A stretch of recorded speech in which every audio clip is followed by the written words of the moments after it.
I would like to thank the organizers of this symposium for inviting me to give this talk and the HBM organization for selecting this symposium to be held here in Glasgow. The title of my talk is Decoding the MR G ratio using generative biophysical models of the gradient echo signal. So how do we do this? And before we go into that, we'll actually try to discuss how does Myelin affect the MR signal and how it's typically used to generate G ratio maps. So first, what is myelin? We know myelin is this phospholipid bilayer. It typically is surrounding axons. And what's interesting about this lipid bilayer is that actually it's not something that we can detect with MRI. It has a very short T2. Luckily, in between these lipid bilayers, you also have some water, and this water has a short T2, under 10 milliseconds, but this is actually still detectable with MRI.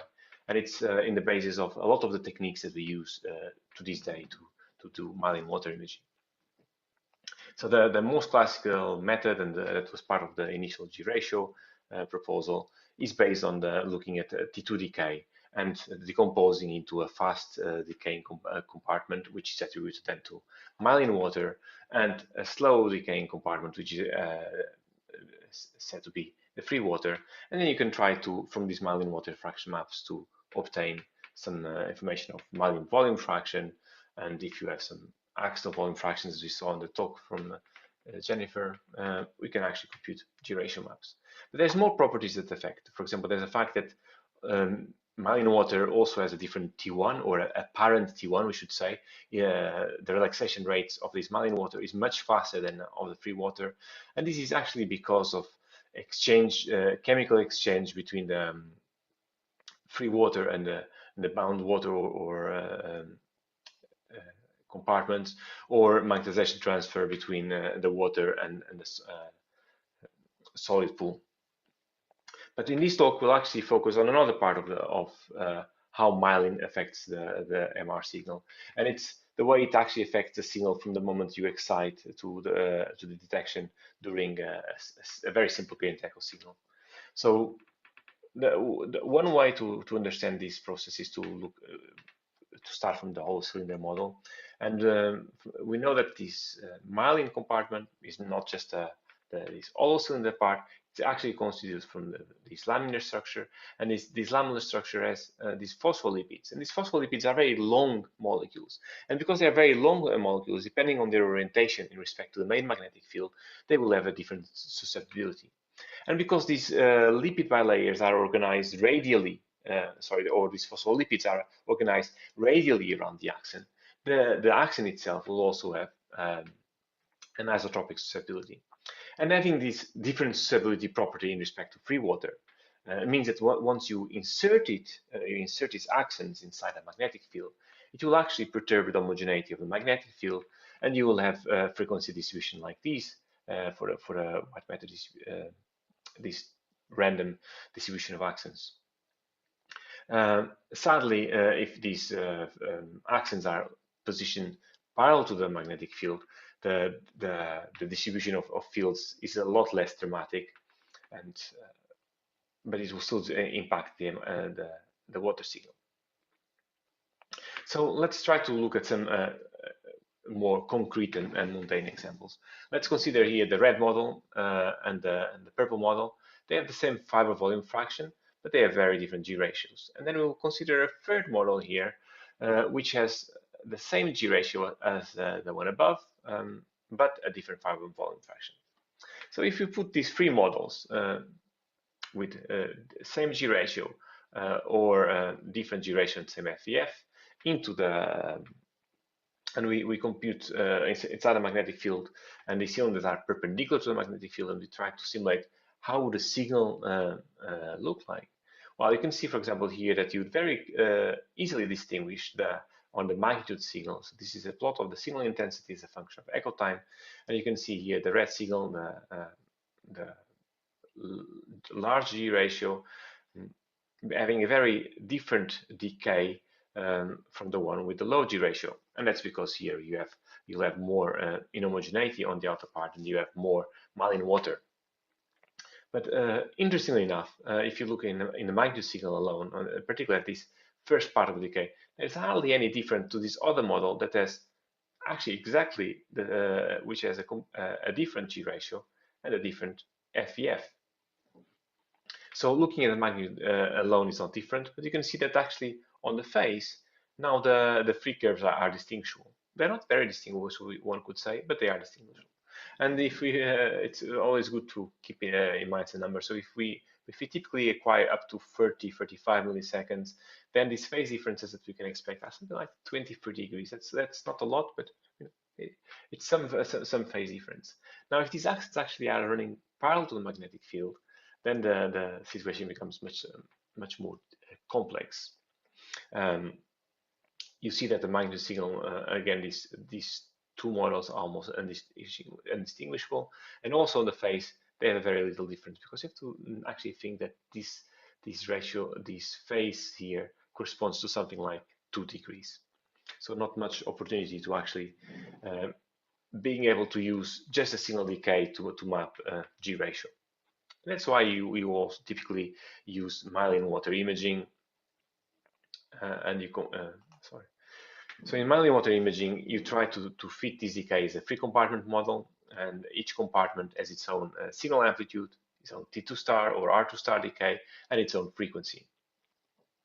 That means that for each decay, you'll actually be fitting 9 parameters from which you can then extract the Myelin water fraction. But this Myelin water fraction has nothing to do with volume. Now what you can do is to join these with NODI and go from this Myelin water fraction and convert Myelin water fraction to Myelin volume fraction by knowing what is the standard distribution of distance between the lipid thickness and this water thickness. And this here is expressed by this lamillar period. And so if this is done, you add Myelin water imaging with some kind of not the information on the axon volume fraction, which is extracted from the fact that you have restricted diffusion and hindered diffusion that characterizes the intra-axonal and the extra-axonal part, then you can actually compute some G ratios. But you should keep in mind that you might struggle, particularly for fibers which are parallel to the magnetic field. So can we, do we have a better way to do this? Well, that's what we've been trying to do, and we've been trying to, rather than trying to map R2 stars and frequency compartments, frequency shifts, what we've been trying to do is to see if we could directly map fiber volume fraction, G ratio, but also how much Myelin there is actually there. Well, consider this white matter model and consider this white matter model. They have exactly the same G ratio and fiber volume fraction, but they actually have very different amount of myelination. So how can we do this? Well, the fact is that these three metrics, they actually have an impact on the GRE signal, particularly if the signal is not parallel to, if the axons are not parallel to the magnetic field. And but it's not enough to consider just exponential decays and all cylinder models. And this actually has been very elegantly shown in this paper from the group of Carl and Miller, where you can see here a distribution of circular axons and axons derived from electron microscopy. And you can see that the frequency distributions of these two models, they are dramatically different. So you actually have to consider using something like this. The problem is that you don't actually have enough examples of electron microscopy that cover the entire spectrum of possible distributions. So that's actually what Renault set out to do. It tried to create realistic 2D white matter dictionaries, and based on real axon shapes. He simulated their signal. Then he acquired data of this fixed brain in multiple orientations in respect to the magnetic field. Once he knew this, he was able to actually train a deep learning network that took into account these rotations and the signals that you'd expect from such rotations, so that he could derive microstructural parameter maps. So it looks something like this. You pick random axons, you put them in a grid, and you generate a new model. You then are able to take some axons from here and there so that you can generate models which have different fiber volume fractions. And you can also try to manipulate the G ratio by removing some or let's say eroding these myelin sheet. And by doing this, you can actually modulate these all these important parameters. Well, if we have all these white matter models, now we can apply it to a biophysical model and try to go from this given distribution of FEF and G ratio, and we can compute given the frequency. You can put them inside a magnetic field, compute a frequency distribution, and compute a signal. And here we have what would be the magnitude and the phase signal as a function of echo time for different, for example, isotropic susceptibilities. And here we have another example for another white matter model, which has another G ratio, and it would have naturally a different signal evolution. And last, what we did was that we computed these models for a multitude of orientations in respect to the magnetic field, and we did this for not only various fiber volume fractions that we could create by, for example, removing some axons from our realistic models or by expanding our realistic models, but also by generating new models. And what you can see here is that actually there is naturally some variance in the signal, which is introduced by the specific Myelin model that you are using. So the next step was actually to acquire data, DTI data, so that we know what's the main fiber orientation at each pixel, but also rotate this brain along 9 different orientations in respect to the magnetic field. And now you have to think that depending on which white matter tract you're looking at a given part of the brain, each fiber will have Vinoquai with a specific set of angles in respect to the B0 once you do these rotations. So we have to create finally recompute a dictionary which takes into account what will be the signal for all these orientations given its initial fiber orientation. So and then we trained a network that was based on dictionaries where we varied FEF, G ratio, isotropic susceptibility, the T2 star of the intra-axonal compartment, the T2 star of the myelin compartment, also the water concentration of the myelin compartment, and the initial orientations. And from this dictionary, we trained into this network to actually obtain FEF, G ratios, and all these maps. So here, basically, what we have is MR signal, now being simulated MR signal, and here we have these parameter maps. We obviously tested the network for various things like convergence, the number of epochs needed, how many echo times do you need to have a sensible fitting and extraction of these parameters, and also how many rotations do you need. And what comes out from the simulation is that actually 3 orientations seem to get you to a pretty good place, and then you start only having incremental gains in terms of the ability to map FEF and G ratio. So just have a quick look at the results. So these are some examples of all brain maps decoded from 9 head positions in respect to the main magnetic field. And here you see the FEF showing clearly high fiber volume fraction in white matter compared to gray matter.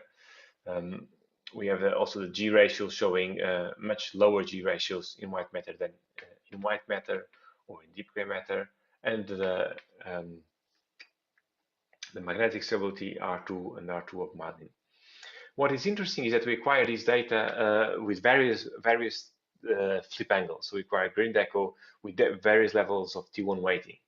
And the interesting observation is that even when we change these T1 weightings and we perform the decoding again, we obtain pretty much the same FEFs, and that can be seen here by looking at the standard deviation that we have on the FEF and on the G ratio that are much smaller than the estimated G ratio, FEF, and so on.